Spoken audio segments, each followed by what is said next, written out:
Get comfortable, ladies and gentlemen. Open your ears, sit back and relax, and get set for an unbelievable revelation tonight. You're going to want copies of this tape of the hour of the time. I'm William Cooper. Ah, yes, the seed that lies beneath the snow in the springtime becomes the rose. I'm going to begin tonight's broadcast, ladies and gentlemen, by reading a portion of the introduction of a book entitled Born in Blood by John J. Robinson, The Lost Secrets of Freemasonry. Now, you should seek out this book, purchase it, and read it. It is a wonderful addition to your own library. And I begin now. Quote, "The research behind this book was not originally intended to reveal anything about Freemasonry or the Knights Templar. Its objective had been to satisfy my own curiosity about certain unexplained aspects of the Peasants' Revolt in England in 1381, a savage uprising that saw upwards of 100,000 Englishmen march on London. They moved in uncontrolled rage, burning down manor houses, breaking open prisons, and cutting down any who stood in their way. One unsolved mystery of that revolt was the organization behind it. For several years, a group of disgruntled priests of the lower clergy had traveled to the towns, preaching against the riches and corruption of the church. During the months before the uprising, secret meetings had been held throughout central England by men weaving a network of communication. After the revolt was put down, rebel leaders confessed to being agents of a, quote, great society, unquote, said to be based in London. So very little is known of that alleged organization that several scholars have solved the mystery simply by deciding that no such secret society ever existed. Another mystery was the concentrated and especially vicious attacks on the religious order of the Knights Hospitaller of St. John, now known as the Knights of Malta. Not only did the rebels seek out their properties for vandalism and fire, but their prior was dragged from the Tower of London to have his head struck off and placed on London Bridge, to the delight of the cheering mob. There was no question that the ferocity unleashed on the crusading Hospitallers had a purpose behind it. One captured rebel leader, when asked the reasons for the revolt, said, quote, first and above all, the destruction of the Hospitallers, unquote. What kind of secret society could have had that special hatred as one of its primary purposes? A desire for vengeance against the Hospitallers was easy to identify in the rival crusading order of the Knights of the Temple of Solomon in Jerusalem. The problem was that those Knights Templar had been completely suppressed almost 70 years before the Peasants' Revolt, following several years during which the Templars had been imprisoned, tortured, and burned at the stake. After issuing the decree that put an end to the Templar order, Pope Clement V had directed that all of the extensive properties of the Templars should be given to the Hospitallers. Could a Templar desire for revenge actually have survived underground for 3 generations? There was no incontrovertible proof, yet the only evidence suggests the existence of just one secret society in 14th century England, just one, the society that was or would become the Order of Free and Accepted Masons. There appeared to be no connection, however, between the revolt and Freemasonry, except for the name or title of its leader. He occupied the center stage of English history for just 8 days, and nothing is known of him except that he was the supreme commander of the rebellion. He was called Walter the Tyler, and it seemed at first to be mere coincidence that he bore the title of the enforcement officer of the Masonic Lodge. In Freemasonry, the Tyler, who must be a master mason, is the sentry, the sergeant at arms, and the officer who screens the credentials of visitors who seek entrance to the lodge. In remembrance of an earlier, more dangerous time, his post is just outside the door of the lodge room, where he stands with a drawn sword in his hand even to this day.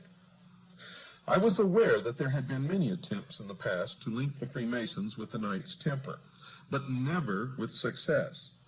The fragile evidence advanced by proponents of that connection had never held up, sometimes because it was based on wild speculation, and at least once because it had been based on a deliberate forgery. But despite the failures to establish that link, it just will not go away, and the time-shrouded belief in some relationship between the two orders remains as one of the more durable legends of Freemasonry. That is entirely appropriate, because all of the various theories of the origins of Freemasonry are legendary. Not one of them is supported by any universally accepted evidence. Here I break from reading from the introduction of the book and interject a comment here. There was never any universally accepted evidence until you hear what you're going to hear tonight, produced by John Galt, an agent of the Citizens Agency for Joint Intelligence. The connection, dear listeners, is in the genealogy of the families of the elite. You are going to be amazed, and now I continue from the introduction to Born in Blood. I was not about to travel down that time-worn trail and decided to concentrate my efforts on digging deeper into the history of the Knights Templar to see if there was any link between the suppressed knights and the secret society behind the Peasants' Revolt. In doing so, I thought that I would be leaving Freemasonry far behind, and I couldn't have been more mistaken. Like anyone curious about medieval history, I had developed an interest in the Crusades, and perhaps more than just an interest. Those holy wars hold an appeal that is frequently as romantic as it is historical, and in my travels I had tried to drink in the atmosphere of the narrow defiles in the mountains of Lebanon through which Crusader armies had passed, and had sat staring at the castle ruins around Sidon and Tyre, trying to hear the clashing sounds of attack and defense. I had marveled at the walls of Constantinople, and had strolled the arsenal of Venice, where Crusader fleets were assembled. I had sat in the round church of the Knights Templar in London, trying to imagine the ceremony of its consecration by the Patriarch of Jerusalem in 1185, more than 300 years before Columbus set sail west to the Indies. The Templar Order was founded in Jerusalem in 1118 in the aftermath of the First Crusade. Its name came from the location of its first headquarters on the site of the ancient Temple of Solomon. Helping to fulfill a desperate need for a standing army in the Holy Land, the Knights of the Temple soon grew in numbers, in wealth, and in political power. They also grew in arrogance, and their Grand Master, de Redfort, was a key figure in the mistakes that led to the fall of Jerusalem in 1187. The Latin Christians managed to hold on to a narrow strip of territory along the coast where the Templars were among the largest owners of the land and the fortifications. Finally, the enthusiasm for sending men and money to the Holy Land waned among the European kingdoms, which were preoccupied with their own wars against each other. By 1296, the Egyptian Sultan was able to push the resident Crusaders along with the military orders into the sea. The Holy Land was lost. And the defeated Knights Templar moved their base to the island kingdom of Cyprus, dreaming of yet one more crusade to restore their past glory. As the Templars planned a new crusade against the infidel, King Philip IV of France was planning his own private crusade against the Templars. He longed to be rid of his massive debts to the Templar order, which had used its wealth to establish a major international banking operation. Philip wanted the Templar treasure to finance his continental wars against Edward I of England. After 2 decades of fighting, England on one side and the Holy Roman Church on the other, 2 unrelated events gave Philip of France the opportunity he needed. Edward I died, and his deplorably weak son took the throne of England as Edward II. On the other front, Philip was able to get his own man on the throne of Peter as Pope Clement V. When word arrived on Cyprus that the new pope would mount a crusade, the Knights Templar thought that their time of restoration to glory was at hand. Summoned to France, their aging Grand Master, Jacques de Molay, went armed with elaborate plans for the rescue of Jerusalem. In Paris, he was humored and honored until the fatal day. At dawn, on Friday, the 13th of October, in the year 1307, every Templar in France was arrested and put in chains on Philip's orders. Their hideous torture for confessions of heresy began immediately. When the Pope's orders to arrest the Templars arrived at the English court, young Edward II took no action at all. He protested to the pontiff that the Templars were innocent. Only after the Pope issued a formal bull on November the 22nd in the year 1307 was the English king forced to act. In January, in the year 1308, Edward finally issued orders for the arrest of the Knights Templar in England, but the 3 months of warning had been put to good use. Many of the Templars had gone underground, while some of those arrested managed to escape. Their treasure, their jeweled reliquaries, even the bulk of their records, had totally disappeared. In Scotland, the papal order was not even published. Under those conditions, England, and especially Scotland, became targeted havens for fugitive Templars from continental Europe, and the efficiency of their concealment spoke to some assistance from outside or from each other. The English throne passed from Edward II to Edward III, who bequeathed the crown to his 10-year-old grandson, who, as Richard II watched from the Tower as the peasants' revolt exploded throughout the city of London. Much had happened to the English people along the way. Incessant wars had drained most of the king's treasury, and corruption had taken the rest. A third of the population had perished in the Black Death, and famine exacted further tolls. The reduced labor force of farmers and craftsmen found that they could earn more for their labor, but their increased income came at the expense of land-owning barons and bishops, who were not prepared to tolerate such a state of affairs. Laws were passed to reduce wages and prices to pre-plague levels, and genealogies were searched to reimpose the bondage of serfdom and villeinage on men who thought themselves free. The king's need for money to fight his French wars inspired new and ingenious taxes. The oppression was coming from all sides, and the pot of rebellion was brought to the boil. Religion didn't help either. The landowning church was as merciless a master as the landowning nobility. Religion would have been a source of confusion for the fugitive Templars as well. They were a religious body of warrior monks who owed allegiance to no man on earth except the Holy Father, according to the Holy Father, but according to the Templars in secret, their allegiance was only to themselves. When their Pope turned on them, chained them, beat them, he broke their link with God. In 14th century Europe, there was no pathway to God except through the Vicar of Christ on earth. If the Pope rejected the Templars, and the Templars rejected the Pope, they had to find a new way to worship their God at a time when any variation from the teachings of the established church was blasted as heresy. That dilemma called to mind the central tenet of Freemasonry, which requires only that a man believe in a supreme being, with no requirements as to how he worships the deity of his choice.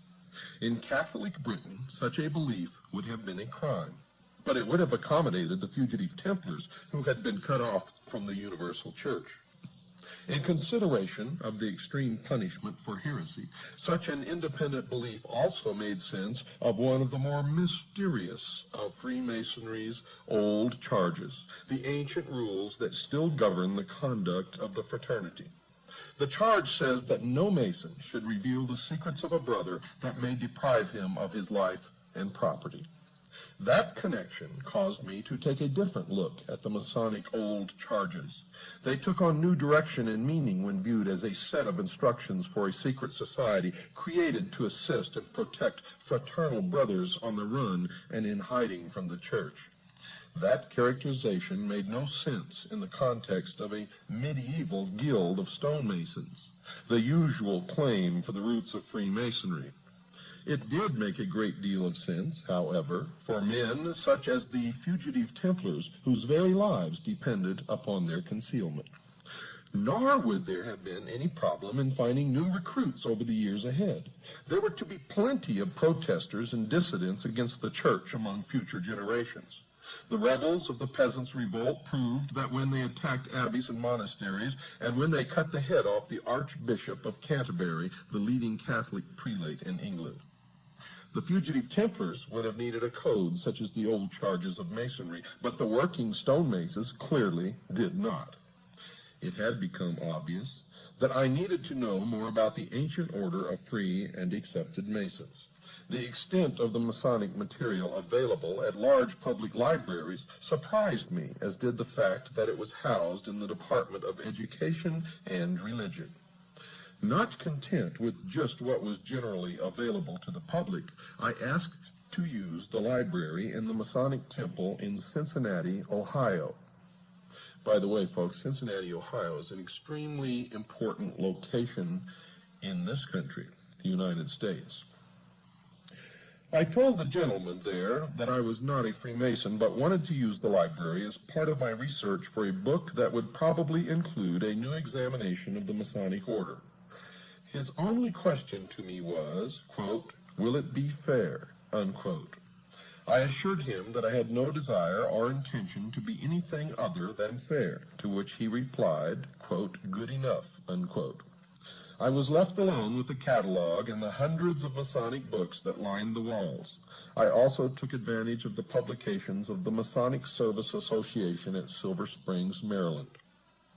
Later, as my growing knowledge of Masonry enabled me to sustain a conversation on the subject, I began to talk to Freemasons.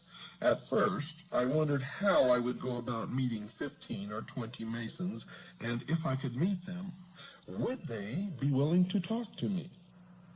The first problem was solved as soon as I started asking friends and associates if they were Masons. There were 4 in one group I had known for about 5 years, and many more among men I had known for 20 years and more, without ever realizing that they had any connection with Freemasonry. As for the second part of my concern, I found them quite willing to talk not about the secret passwords and hand grips, by then I already knew them, but about what they had been taught concerning the origins of Freemasonry and its ancient old charges. They were as intrigued as I about the possibilities of discovering the lost meanings of words, symbols, and ritual for which no logical explanation was available, such as why a Master Mason is told in his initiation rites that, quote, "This degree will make you a brother to pirates and corsairs," unquote. And folks, I'll explain that to you a little later. We agreed that unlocking the secrets of those Masonic mysteries would contribute most to unearthing the past, because the loss of their true meanings had caused the ancient terms and symbols to be preserved intact, less subject to change over the centuries or by adaptations to new conditions. Among those lost secrets were the meanings of words used in the Masonic rituals, words like Tyler, Cohen, Dugard, and Jewess. Masonic writers have struggled for centuries without success to make those words fit with their preconceived conviction that Masonry was born in the English-speaking guilds of medieval stonemasons. Now, I would test the possibility that there was indeed a connection between Freemasonry and the French-speaking Templar Order by looking for the lost meanings of those terms, not in English, but in medieval French. The answers began to flow, and soon a sensible meaning for every one of the mysterious Masonic terms was established in the French language. It even provided the first credible meaning for the name of Hiram Abiff, the murdered architect of the Temple of Solomon, who is the central figure of Masonic ritual. The examination established something else as well. It is well known that in 1362 the English courts officially changed the language used for court proceedings from French to English.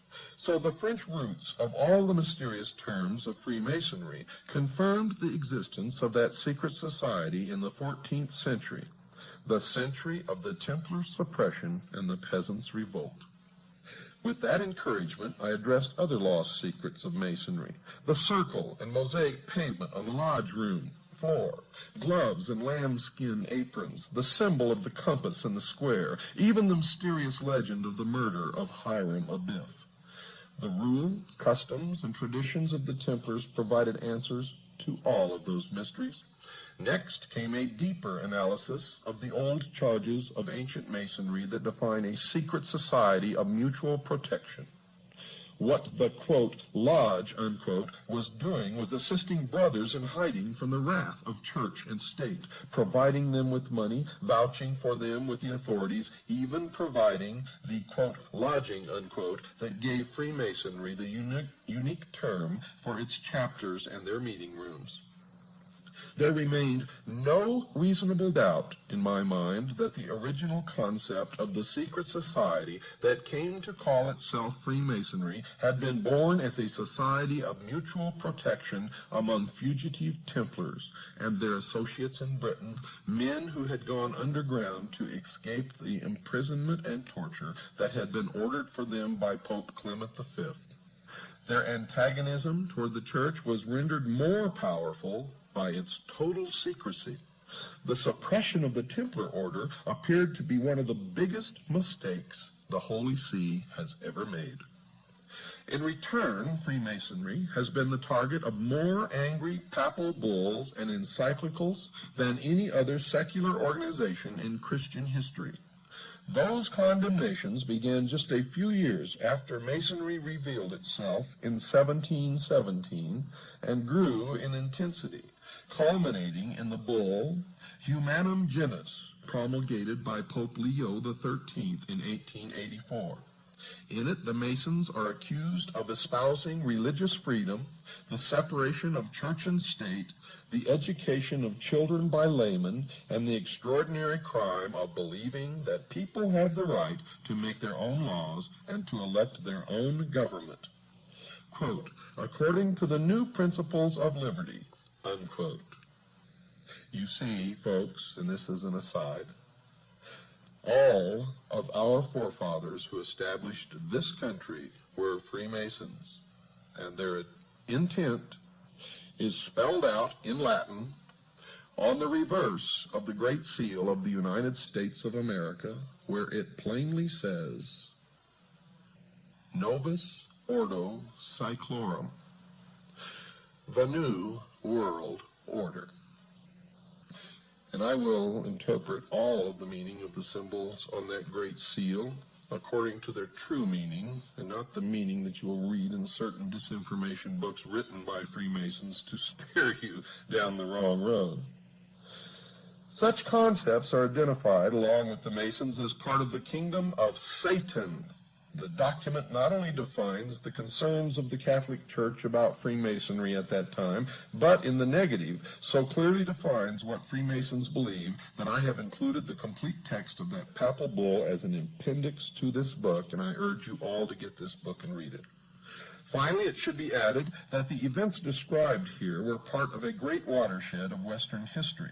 The feudal age was coming to a close. Land and the peasant labor on it had lost its role as the sole source of wealth.